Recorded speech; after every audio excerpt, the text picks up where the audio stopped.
네, 3차시 수업 영상인데요. 3차시나 4차시는 오늘 다 올릴 거니까, 오늘 일요일이고요. 오늘 다 올릴 거니까 여러분들이 미리 수업을 들으시고 줌 수업에서는 선생님하고 질의응답만 하도록 하겠습니다.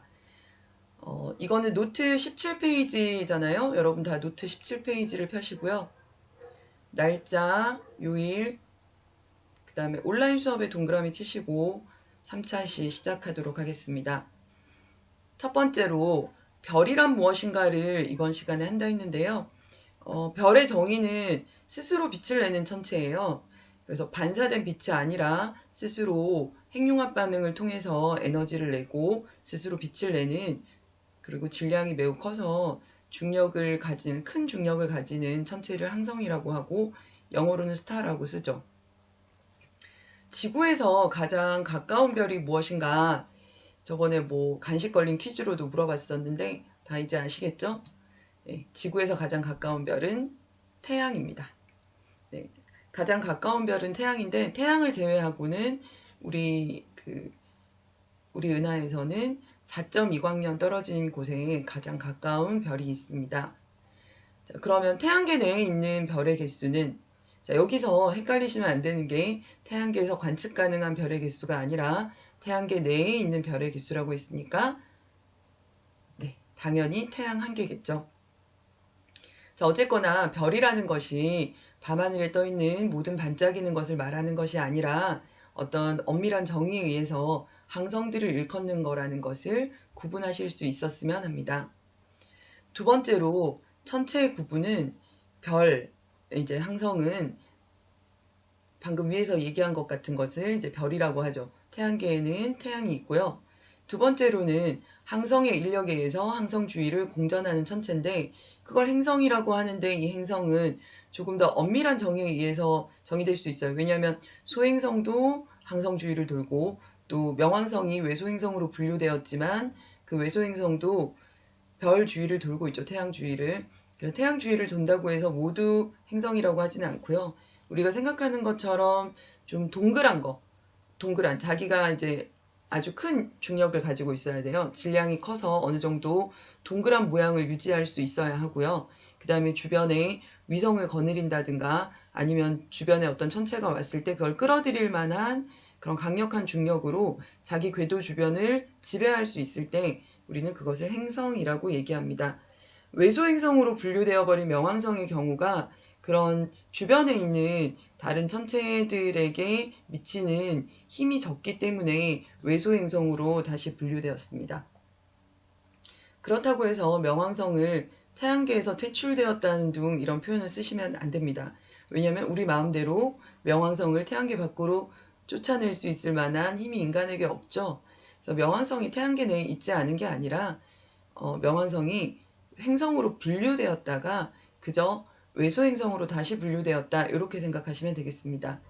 그다음에 세 번째, 위성은 행성 주위를 공전하는 천체예요. 위에서 정의했던 행성의 중력에 의해서 행성 주변을 공전하는 천체고요. 굳이 뭐 구분한다면 우리가 말하는 위성은 자연 위성을 말하는 거죠. 그래서 지구에는 한 개의 위성인 달이 있죠. 그리고 중력이 크면 클수록 더 많은 개수의 그런 위성을 거느릴 수 있어요. 그렇지만 뭐 토성이 조금 더 목성보다 작지만 중력이 더 작지만 개수는 토성이 더 많다고 하거든요. 뭐 아마 작은 위성들을 가지고 있겠죠. 개수는 많아도 질량이 작은 애들. 그리고 두 번째로는 인공위성도 위성이란 이름을 붙여놨죠. 왜 위성이란 이름을 붙였는지 아시겠죠? 얘가 행성 주위를 공전하고 있으니까요. 인간이 인위적으로 만들어서 지구 주위를 공전하는 물체를 인공위성이라고 하죠.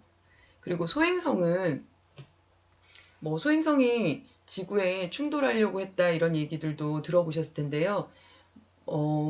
중생대가 끝나고 신생대가 시작할 무렵에 소행성이 충돌해서 이제 백악기가 끝나고 공룡도 멸종하고 이런 일들이 있었는데, 지금은 뭐 소행성이 우리가 살고 있는 동안에 소행성이 지구에 충돌할 확률은 거의 없다고 봐도 되겠습니다. 어쨌거나 소행성은 목성과 화성 사이에 태양 주위를 공전하고 있는데요. 아주 작은 천체들이고요. 걔네들은 거의 동그랗지도 않아요. 감자나 고구마처럼 생긴 찌그러진 모양을 하고 있는데 그런 아이들이 어마어마하게 많이 소행성들이 그 궤도 주변을 돌고 있는 거예요. 그것도 굉장히 흩어져서. 그래서 그림으로 나타나 있는 소행성 대를 보시면 되게 빼곡하게 우리가 그 주변을 뭐 비행기를 타고 지나갔을 때, 우주선을 타고 지나갈 때 부딪힐 것처럼 보이지만 사실은 소행성과 소행성 사이는 거의 빈 공간이다. 거의 뭐 볼 수 없다. 이 소행성과 저 소행성이 붙어 있진 않다라고 보시면 되겠습니다. 노트에도 소행성대라고 선생님이 이렇게 해놨잖아요. 근데 그것도 이제 빼곡하게 그림은 그려져 있으나 뭐 그 노트 안에 다 적을 수가 없으니까 그림을 그릴 땐 이렇게 그리지만 개수는 많지만 이렇게 훨씬 더 넓은 공간을 차지하고 있거든요. 뭐 2억 킬로미터 이 정도 공간을 차지하고 있기 때문에 폭이. 그래서 소행성은 되게 넓은 영역에서 작은 애들이 분포하고 있다라고 아시면 되겠습니다. 그리고 이제 뭐 5랑 6은 유성과 해성인데요. 여러분 이제 동영상 유튜브 동영상 선생님 링크해 놓은 거 보시고 이 개념들은 익혀주시면 될 것 같습니다. 과제 설명을 좀 할게요. 네, 이건 달이고요. 과제 설명은 지금 스텔라리움을 깔은 사람들이 있고 안 깔은 사람들이 있을 것 같아요. 선생님이 스텔라리움을 깐 사람들과 안 깐 사람들에게 각각 과제를 내줄 거예요. 선택하셔서 과제를 제출하시면 되는데 이거는 이제 스텔라리움을 깔으신 경우에는 이게 9월 4일 날 저녁 여기 밑에 보시면 7시 38분이라고 돼 있죠. 네, 9월 4일 7시 38분에 목성을 클릭하시면 그리고 휠로 당기시면은 이런 화면이 뜰 거예요. 여기 보면은 옆에 이제 가니메데, 유로파, 이오, 칼리스토라고 위성 4개가 보이죠. 목성의 위성은 훨씬 더 많지만 지구에서 관측 가능할 정도로 커다란 위성은 이거 4개고요. 그래서 이게 갈릴레오 위성이라고 불립니다. 이 갈릴레오 위성의 위치는 얘네들이 당연히 목성 주위를 계속 공전하고 있을 거 아니에요. 그래서 이 날과 다른 날의 위치가 달라요. 그래서 문제는 요 9월 4일 게 아니라 10월 4일에 목성의 위성이 어떻게 배치되어 있는지를 제출하시면 되겠습니다. 그리고 하나 더 토성에 대해서도 할 건데요. 토성 주변에서는 제일 큰 위성인 타이탄이 있죠. 뭐 나머지들도 있지만 토성은 지금 살짝 왼쪽으로 기울어진 상태로 왼쪽에 타이탄이 보이죠. 이런 상태인데 이게 같은 날, 그러니까 10월 4일이 됐을 때 어떻게 보이는지에 대한 것을 과제로 제출하시면 되겠습니다. 자, 3차 시 수업은 여기까지 하고요. 노트 정리하시고 과제 제출하신 다음에 네, 선생님한테 정해진 날짜에 줌 수업 들어오시면 되겠습니다. 그러니까 과제를 먼저 하시는 분들은 선생님한테 과제 제출 순서대로 줌에서 선생님하고 질의응답하게 되어 있으니까요. 그거 맞춰서 과제 제출을 조금 빨리 해주시면 좋을 것 같아요. 안녕.